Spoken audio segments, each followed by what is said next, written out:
ایران اسرائیل جھڑپ کے بعد دونوں جانب سے جارحانہ بیانات کا سلسلہ شروع ہو گیا ہے۔ ایرانی حکام نے کارروائی کو لبنان پر حملوں کا جواب قرار دیا۔ اسرائیلی آرمی چیف کا کہنا ہے کہ لبنان پر حملے جاری رکھیں گے۔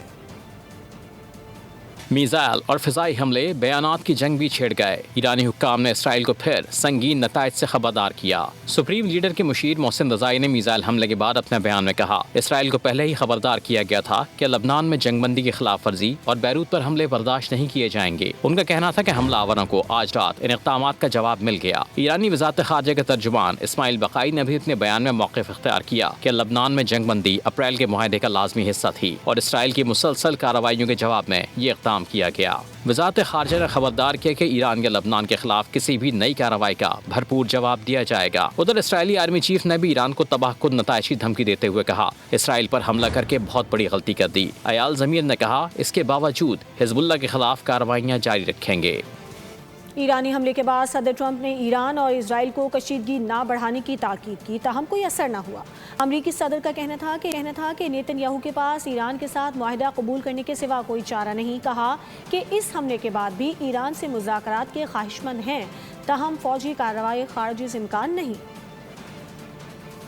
امریکی صدر کی ایران اور اسرائیل کو کشیدگی سے گریز کی ہدایت۔ برطانوی اخبار کو انٹرویو میں ارادے بتا دیے۔ فائنینشل ٹائم کو انٹرویو دیتے ہوئے کہا کہ نیتن یاہو کے پاس ایران کے ساتھ معاہدہ قبول کرنے کے سوا کوئی چارہ نہیں ہوگا۔ امریکی صدر نے کہا کہ ایران کے حملوں نے امریکہ ایران مذاکرات مکمل کرنے کی خواہش کو نہیں بدلا۔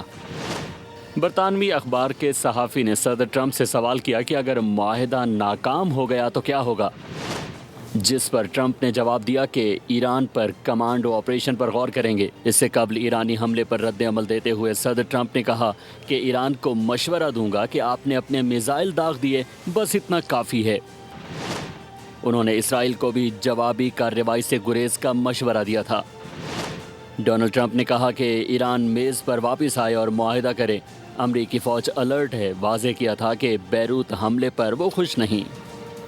قومی سلامتی اور عوام کا تحفظ ہماری اولین ترجیح ہے۔ قوم کے حقوق کے دفاع سے پیچھے نہیں ہٹیں گے، کسی بھی خطرے کے سامنے پسپائی اختیار نہیں کریں گے۔ ایرانی صدر مسعود پزشکیان کا ایکس پر پیغام، لکھا، سفارتکاری اور دفاع قومی طاقت کے دو مضبوط ستون ہیں۔ ہم نے نہ میدان چھوڑا نہ مذاکرات کے میز سے بھاگے۔ اتحاد اور دانش مندی سے موجودہ آزمائش پر قابو پا لیں گے۔ ایران اس کڑے امتحان سے سرخرو ہو کر نکلے گا۔ قومی مفاد کے تحفظ کے لیے تمام آپشنز بروکار لائے جائیں گے۔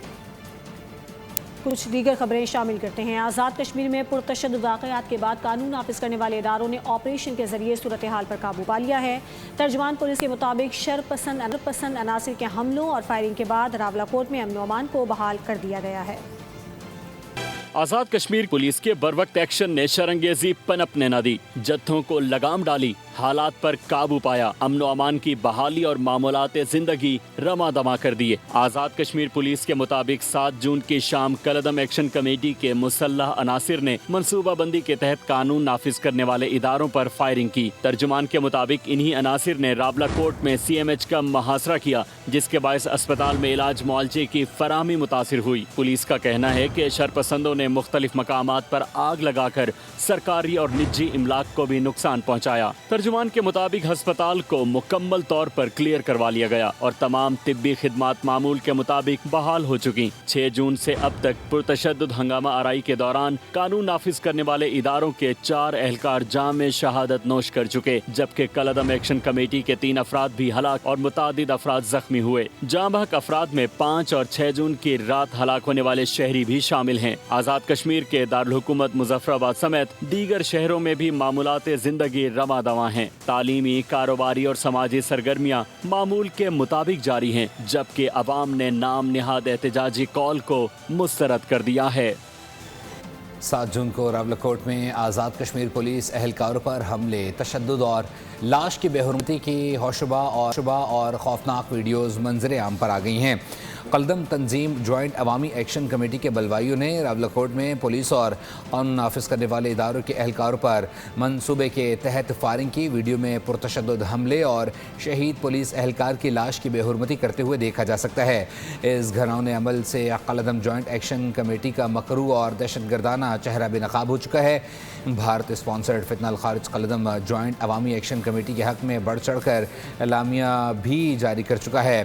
بیرون ملک بیٹھا پاکستان کا دشمن سوشل میڈیا، فیک نیوز اور AI مواد کے ذریعے گمراہ کن پروپیگنڈے میں مصروف عمل ہے۔ ماہرین کے مطابق احتجاج کی آڑ میں قانون نافذ کرنے والے اداروں پر کیے گئے حملوں نے ان کے مذموم اور تقریبی عزائم کو پوری طرح بے نقاب کر دیا ہے۔ پیپلز پارٹی اور نون لیگ کے درمیان ترقیاتی بجٹ پر مذاکرات کامیاب ہو گئے۔ احسن اقبال نے انکشاف کر دیا۔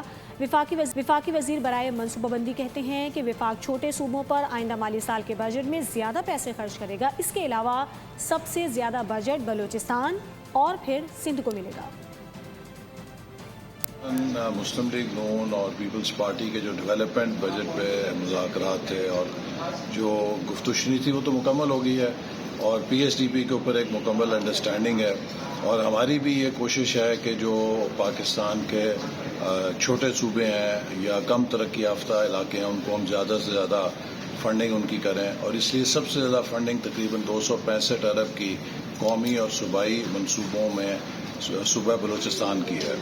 تو اس لیے ایک ہم چاہتے ہیں کہ پاکستان کے اندر ایک مضبوط فیڈریشن کے لیے جو کم ترقی یافتہ علاقے ہیں ان کو زیادہ ترجیحی بنیادوں پر وہاں پر منصوبوں کو مکمل کیا جائے تاکہ وہ بھی ہماری قومی ترقی میں برابر کے حصے دار بن سکیں۔ تو سر سندھ میں کون کون سے منصوبے ہیں سر جن کے لیے آپ نے وفاق نے فنڈ دیے سر؟ دیکھیے اس سال جو ایک سب سے بڑا منصوبہ ہے جسے ہم شروع کر رہے ہیں وہ سکر حیدرآباد موٹر وے کا منصوبہ ہے، اور اسی طرح انشاءاللہ تعالی ہماری کوشش ہے کہ دسمبر 2026 تک K4 کا منصوبہ جو وفاقی حکومت نے شروع کیا ہے اس کو ہم پایہ تکمیل تک پہنچا سکیں، جس سے کراچی کے پانی کا مسئلہ بڑی حد تک حل ہو سکتا ہے۔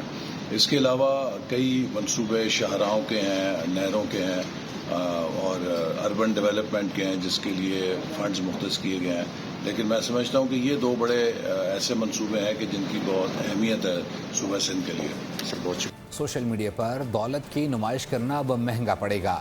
FBI نے نان فائلرز کے خلاف شکنجہ 1 اکتوبر سے مزید کسنے کا فیصلہ کر لیا ہے۔ سوشل میڈیا پر دولت کے نمائش کرنے والے نان فائلرز کو گوشوارے جمع کرانے کے لیے 30 ستمبر تک کی مہلت دے دی گئی ہے۔ FBI ذرائع کے مطابق 1 اکتوبر سے لگژری لائف سٹائل دکھانے والے نان فائلرز کے خلاف بڑے پیمانے پر کارروائی شروع ہوگی۔ نادرا کے تعاون سے سوشل میڈیا پر لگژری لائف سٹائل رکھنے والے افراد کا ڈیٹا اکٹھا کیا جائے گا۔ آئندہ بجٹ میں روزمرہ استعمال کی 20 کیٹیگریز کی 3000 سے زائد اشیاء تھرڈ شیڈیول میں شامل کیے جانے کا امکان ہے۔ کراچی میں مہنگائی اور دیگر بنیادی مسائل کے خلاف 11 جون کو شارع قائدین پر بڑے احتجاجی دھرنے کی تیاریاں جاری ہیں۔ رہنما مرکزی مسلم لیگ احمد ندیم آوان کا کہنا ہے کہ ملک کی معیشت کو سہارا دینے والا شہر کراچی آج بنیادی سہولیات سے محروم ہے۔ عوام شارع قائدین پر عوامی دھرنے میں بھرپور شرکت کریں۔ اس وقت نامکمل منصوبوں کا قبرستان بن چکا ہے۔ یہاں پہ بجلی کا، پانی کا اور بنیادی جو سہولیات ہیں ان کا فقدان ہے، اور پھر اس کے اوپر جو مہنگائی ہے، یہاں پہ پانی کی عدم دستیابی ہے، پیٹرول کی قیمتوں میں مستقل اضافہ ہے۔ ہر وہ چیز کہ جو اس وقت عوامی ضرورت ہے، اس مہنگائی کے عذاب تلے اس وقت شہری دبے ہوئے ہیں۔ تو مرکزی مسلم لیگ عوام کی آواز بننے نکل رہی ہے۔ اس وقت کراچی کے اندر مرکزی مسلم لیگ نے مہنگائی کے خلاف عوامی تحریک شروع کی ہوئی ہے، اور اس پہ جو احتجاجی دھرنا ہے 11 تاریخ کو انشاءاللہ جمعرات 3 بجے شارع قائدین کے اوپر مرکزی مسلم لیگ کی قیادت یہ دھرنا دینے جا رہے ہیں۔ چیئرپرسن بے نظیر انکم سپورٹ پروگرام نے بول سے گفتگو میں بجٹ پر اظہار خیال کیا۔ روبینہ خالد نے کہا کہ بجٹ کے بعد بے نظیر انکم سپورٹ پروگرام میں سہولیات فراہم کی جائیں گی۔ اس مرتبہ بے نظیر ہنرمند پروگرام کے ذریعے بھی معاونت کی جائے گی۔